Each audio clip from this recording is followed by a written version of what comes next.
Hello YouTube. So I'm feeling a little better, and I thought I would just show you a little bit of what I go through to set up sort of my stove, since usually I skip that part just because it's really awkward to set up. But people are always like, why don't you show us this, that, or the other thing? Because it's kind of a pain in the butt just to do it, let alone be able to figure out where to mount a camera so that I can show it to you. But today we're going to attempt to. I'm going to try to show you sort of the steps that it takes me to set up a stove area and be able to cook. So let's do that. Alright, so firstly I have this table, just a standard table I got from Target that's kind of shoved in this corner here. When it's folded up, it very neatly tucks in there. I still have access to the door. I have a couple things sit in front of the door right now, but that's just so I can have access to the table to pull it out. By the way, this is my mini fire extinguisher can. I love these just because they're so small and compact and don't take up a lot of space. And it's also like literally right here if a fire starts. The first thing we're going to do is we're going to pull out this table. Usually this is kind of in the way, so I usually just take it out of the way, put it on the bed for a second, and after I get the table set up, I'm going to put it under the table, and then it just sits on the floor while I'm cooking. So let's pull the table out first. Alright, table's out. Next step is going to be setting it up, which is a little bit awkward.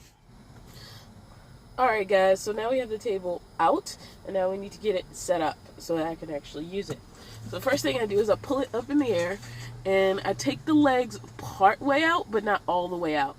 Because if I take them all the way out, I won't be able to flip it over, but it's hard to get them started with it in the reverse angle. So what I do is I kind of hold it up in the air, and this is stupid awkward, and I pull one set of legs taut, and then I pull the other set of legs taut, and then I just kind of sit it down, like that, on the floor. Kind of make sure it's resting properly, and then I have a surface to cook on. This is a little complicated to show, but this corner right here, it's where my bed platform is laying, and it's getting a little worn out because I took the legs off of my bed.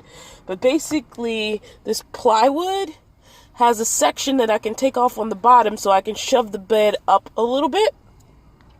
And then once that's done, I'm able to access this, which is the stove. So once I'm able to access the stove, pull it out, put the whole case on the table.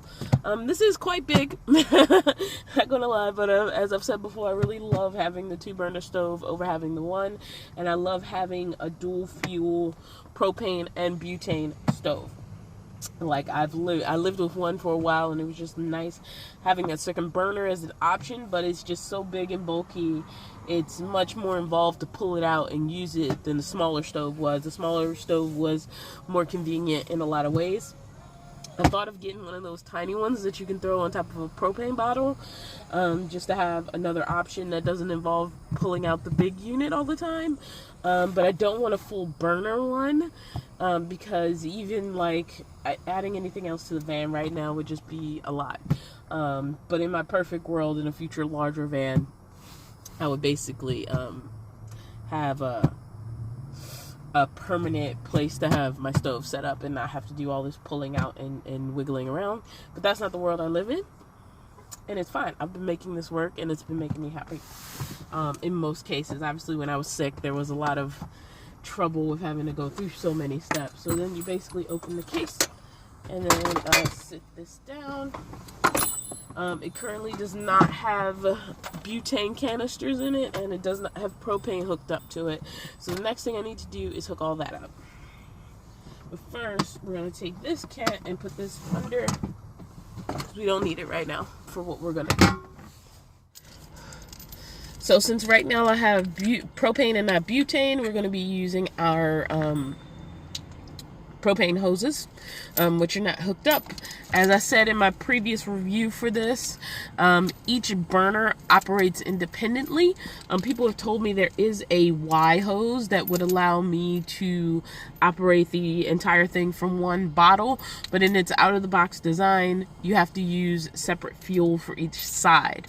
I think it's because this is basically designed like a butane stove, which would insert a canister over here and then do the same thing on the other side. You just insert a canister.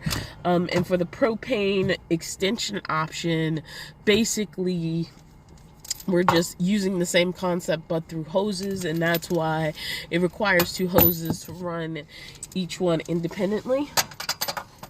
So we're going to do that. Not really going to be able to show you a close-up of this. So what I have here is a level.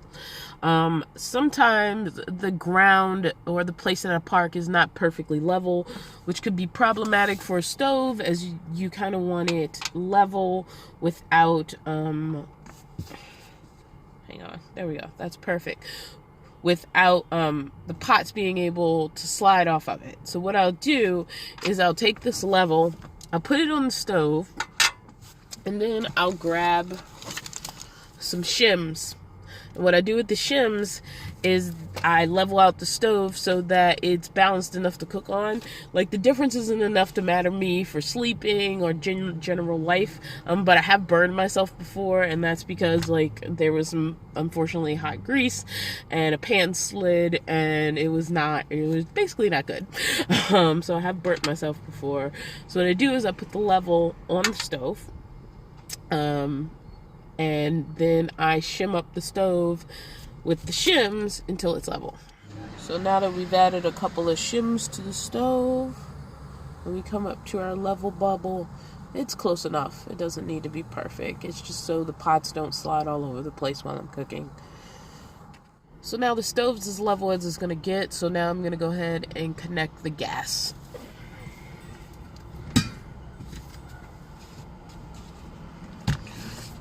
Which is propane.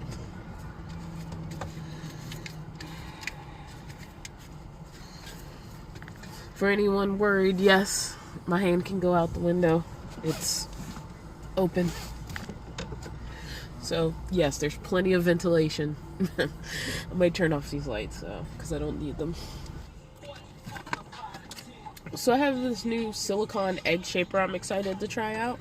And it basically allows you to make your egg in, like, you know, the round formation.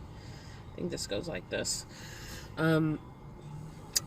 So that it's the perfect size to go on a bagel, because I'm going to make an egg and cheese bagel sandwich, which is something I used to buy frequently, especially early into van life. Like, I really liked egg and cheese on a bagel, and I would go out and buy it because it was, you know, I wasn't in a good place to be able to make it in the van. And so now I make it in the van a lot.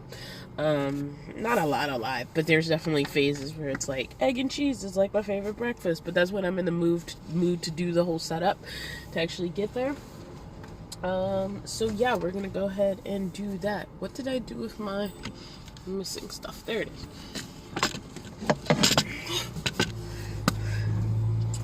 So we're gonna put a little bit of grease in the middle there so that, you know, the egg has something to attach to.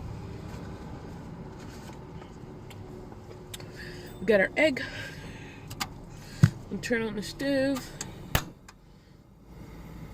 It's getting nice and warm. I'm not sure about this thing because this is basically plastic. So, like, the whole idea that, you know, I'm not a good cook, guys. So I don't know why all of you want to see me, like, make food. But anyway, here we go. I'm gonna just drop the egg in here. Yes, I like to break my yolks. All right, let's hope this all works out. I'm also gonna be using my toaster to do my bagels. So we're gonna put this. This is why I like having 2 burners, because I have my eggs cooking over here, and then I'm gonna have my bagel toasting over here. But I kind of want to test this out first before I jump.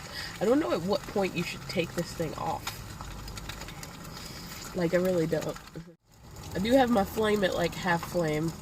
I do sometimes have a bad habit of cooking things with the flame too high. So I'm trying to not do that.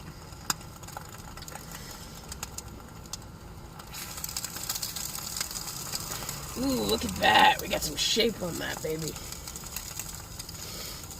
But can I flip it over without losing my... That's the question.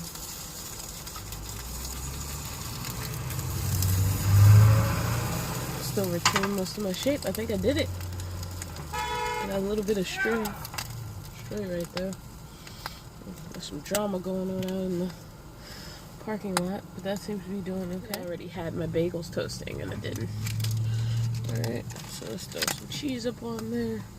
Let it kind of melt. Let's really turn this down because we're getting a lot of smoke. Oh, now we have nothing. Okay. Actually, I could probably turn it off. The heat will probably do the job without me having the burn on. This is my new knife. I just got it.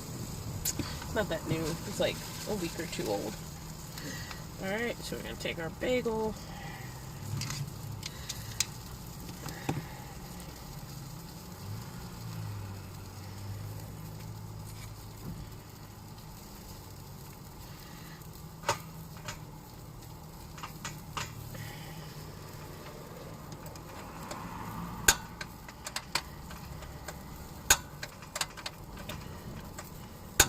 There we go. It's good. Now these little folding toasters actually work out pretty darn well.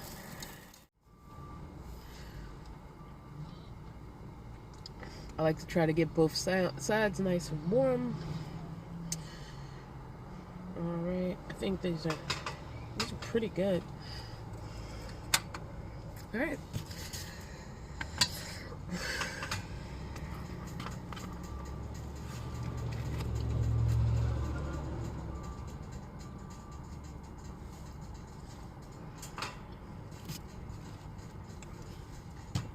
And there we are, my friends. I don't suppose you can see it very well. A lovely and delicious egg and cheese sandwich. Excellent. So those are basically the steps I go through to cook in the van. See ya.